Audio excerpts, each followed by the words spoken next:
और बड़ी खबर आपको बता दें, उत्तराखंड में जहां पर भीषण शीतलहर की मार इस समय देखने को मिल रही है। कई जिलों में बारिश और बर्फबारी का अलर्ट है। आज से पहाड़ में बारिश के आसार, मैदानी इलाकों में घने कोहरे का येलो अलर्ट है। चंपावत, नैनीताल, पौड़ी, नैनीताल में येलो अलर्ट है। हरिद्वार, उधम सिंह नगर में भी ऑरेंज अलर्ट है। ये बड़ी खबर आपको बता रहे हैं। कई जिलों में बारिश और बर्फबारी का अलर्ट। उत्तराखंड में भीषण शीतलहर का अटैक। तो कई जिलों में बारिश और बर्फबारी का अलर्ट। ये बड़ी खबर। तस्वीरें एक बार आपके सामने, तस्वीरों में आप देख सकते हैं किस प्रकार यहां पर घना कोहरा छाया हुआ है। मैदानी इलाकों में घने कोहरे का येलो अलर्ट है। उत्तराखंड में भीषण शीतलहर का कहर देखने को मिला। तो बारिश और बर्फबारी का अलर्ट है। आज से पहाड़ में बारिश के आसार। ये बड़ी खबर आपको बता रहे हैं। तस्वीरें आपके सामने। और ऋषिकेश एम्स में कुख्यात हिस्ट्री शीटर विनय त्यागी की इलाज के दौरान मौत हो गई। दरअसल लक्सर क्षेत्र में पुलिस कस्टडी के दौरान गोली लगने से विनय त्यागी घायल हुआ था। विनय त्यागी को उस समय गोली मारी गई जब 24 दिसंबर को उसे जेल से अदालत में पेशी के लिए पुलिस वाहन से ले जाया जा रहा था। इसी दौरान बाइक सवार दो बदमाशों ने पुलिस गाड़ी पर ताबड़तोड़ फायरिंग की, जिसमें विनय को गोलियां लगी।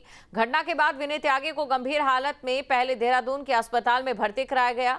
वहां से उसे ऋषिकेश एम्स रेफर किया गया। वो लगातार वेंटिलेटर पर था और आखिरकार उसने दम तोड़ दिया। उधर मामले में हरिद्वार पुलिस ने त्वरित कार्रवाई करते हुए हमले में शामिल आरोपियों को गिरफ्तार कर लिया है। पुलिस का ये कहना है कि घटना के पीछे पुरानी रंजिश की आशंका है और पूरे मामले की गहन जांच की जा रही। गिरफ्तार आरोपियों से पूछताछ जारी है। हमले में प्रयुक्त हथियारों में बरामदगी को लेकर भी कार्रवाई की जा रही है। विनय त्यागी के खिलाफ पहले से ही कई आपराधिक मामले दर्ज थे और वो हिस्ट्री शीटर के रूप में चिन्हित था। उसकी मौत के बाद क्षेत्र में सुरक्षा व्यवस्था कड़ी कर दी गई, जिससे किसी भी तरह की कानून व्यवस्था की स्थिति उत्पन्न न हो।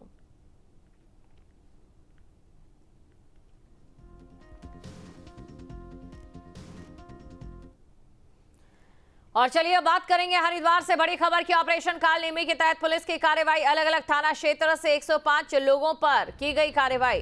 अब तक 5000 से अधिक फर्जी बाबाओं पर एक्शन। ऑपरेशन काल नेमी के जरिए पकड़े गए कई बांग्लादेशी घुसपैठिए।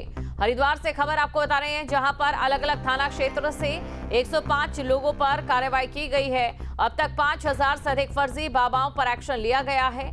आपको ये जानकारी दे दे, सावन मास में पुलिस का ऑपरेशन काल नेमी लगातार जारी है, जो कि सावन मास में चलाया गया था।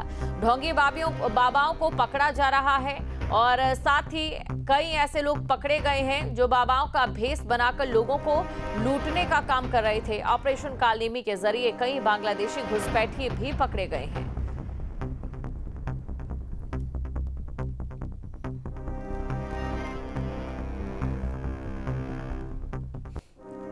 और उधम सिंह नगर में एक बार फिर अवैध मजार पर बुलडोजर चला है। नोटिस देने के बाद गदरपुर के सरकारी बाग में बुलडोजर की कार्रवाई की गई और वहां अवैध रूप से बनाई गई मजार को ध्वस्त कर दिया गया।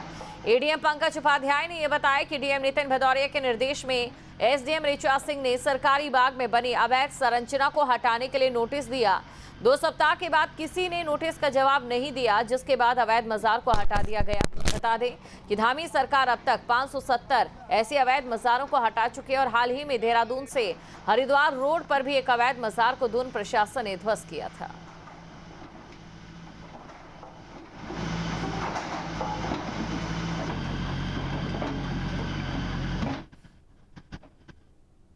दो 2027 में होने वाले कुंभ को लेकर हरिद्वार प्रशासन तैयारियों में जुट गया है। मेला अधिकारियों की टीम ने अतिक्रमण पर एक्शन लिया। कांगड़ा घाट, पंतद्वीप और संजय पुल पर कई दुकानदारों पर कार्रवाई की गई है। अधिकारियों की टीम ने इलाके से अतिक्रमण हटवाए। बता दें कि हर की पैड़ी उसके आसपास के तमाम घाटों पर अतिक्रमण बड़ी समस्या है। अतिक्रमण हटाए जाने के बाद भी फिर से छोटी छोटी दुकानें लग जाती है।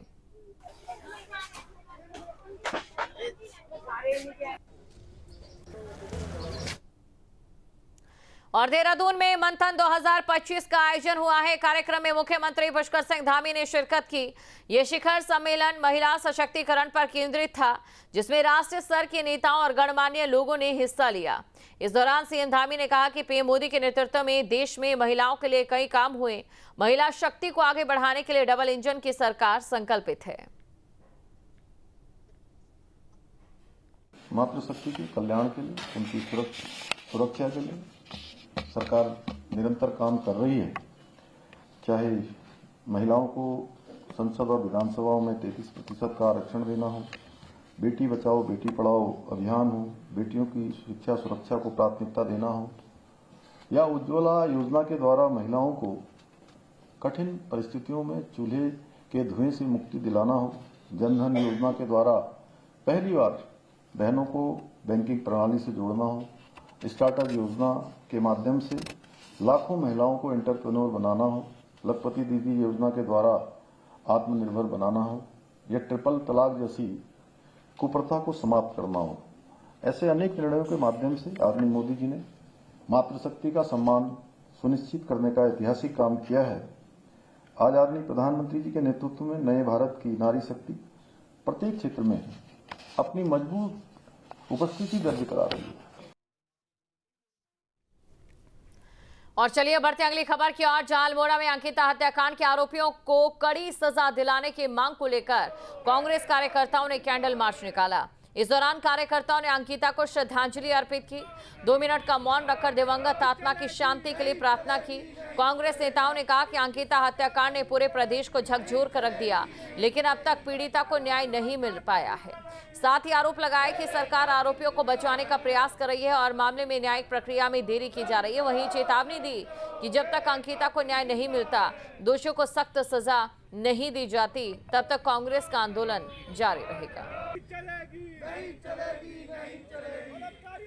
बहन अंकिता भंडारी की 1 साल पहले हत्या हो गई और उसके अभी तक जो है उसको न्याय नहीं मिल पाया, और जिस तरह से भारतीय जनता पार्टी के पूर्व विधायक की पत्नी के द्वारा जो खुलासा किया, तो हमने उसी की जांच की मांग को लेकर हमने कहा कि सीबीआई जांच की जाए और जो हमारे सुप्रीम कोर्ट के मजिस्ट्रेट है उनकी निगरानी में जो है जांच कराई जाए, और जिससे कि अंकिता भंडारी को न्याय मिल सके।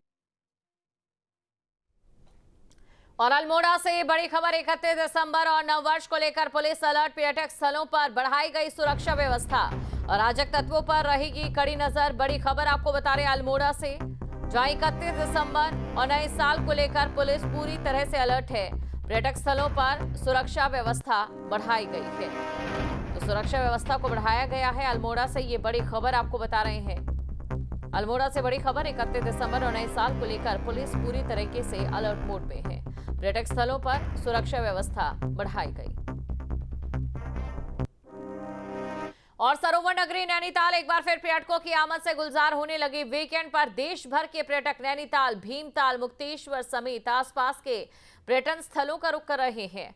पर्यटकों की आमद से नैनीताल का पर्यटन कारोबार अब बढ़ने लगा, जिससे पर्यटन कारोबारियों के चेहरे खिल उठे। नैनीताल पहुंचे पर्यटकों ने नैनी झील के नौकायन का लुत्फ उठाया, तो वहीं पर्यटक हिमालय दर्शन, लवर्स पॉइंट, स्नोव्यू समेत विभिन्न पर्यटन स्थलों का रुख कर रहे हैं।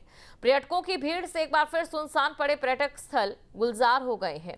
नैनीताल घूमने पहुंचे पर्यटकों का ये कहना है कि इन दिनों तराई सहित यूपी में कोहरे की वजह से ठंड और प्रदूषण बढ़ गया, जो स्वास्थ्य के लिए हानिकारक है, जिसकी वजह से वो परिवार के साथ धुंध और बीमारी से बचने के लिए नैनीताल समेत आसपास के पर्यटन स्थलों का रुख कर रहे हैं।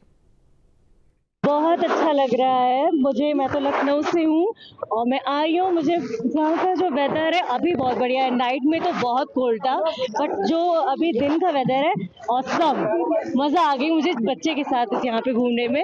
बच्चे भी इंजॉय कर रहा है, तो बहुत छोटा बहुत इंजॉय कर रहा है। मैं बरेली से हूँ, बरेली से आई हूँ। वहाँ के मौसम में यहाँ में डिफरेंस मुझे ये, यहाँ पे फिर भी धूप निकल रही है और एटमॉस्फेयर बच्चों के लिए बहुत सही है। वहाँ पे तो इससे ज़्यादा अभी ठंड है वहाँ पे, और टोटली बढ़िया है। अच्छा बच्चों के लिए मुझे बहुत अच्छा ही लगा कि मतलब ठंड नहीं है तो बच्चे एंजॉय भी कर सकते हैं, तो बढ़िया है। वीकेंड पे थोड़ा सा बच्चों के लिए हेक्टिक है क्योंकि बहुत ज़्यादा क्राउड है, तो बच्चों को आप ज़्यादा कहीं लेके नहीं जा सकते हो। बाकी ठीक है। हम लोग एक्सपेक्ट कर रहे थे कि बहुत ज़्यादा ठंडा होगा, बट यहाँ पे बहुत प्लीजेंट मौसम है और काफ़ी अच्छा एटमॉस्फेयर है। काफ़ी क्राउड हो गया है लेकिन इस मौसम में मैं यहाँ पे 3-4 बार आ चुका हूँ पहले, और इतना नहीं पहले हुआ करता था, बट अभी थोड़ा सा क्राउड ज़्यादा है कंपेरेटिवली। इधर को क्रिसमस से 25 तारीख से हमारा जो व्यवसाय है अच्छा चल रहा है और अच्छा कस्टमर आया हुआ है इसमें से, और उम्मीद करते हैं कि ये 31 तक ऐसे ही रहे और हमारा कारोबार अच्छा चले। आपके मोबाइल पर तुरंत आएगी ब्रेकिंग न्यूज, स्क्रीन पर सबसे पहले दिखेगी बड़ी खबर, देश दुनिया की हर खबर एक जगह। अब आपके मोबाइल पर तुरंत फटाफट इंस्टॉल कीजिए न्यूज नेशन ऐप।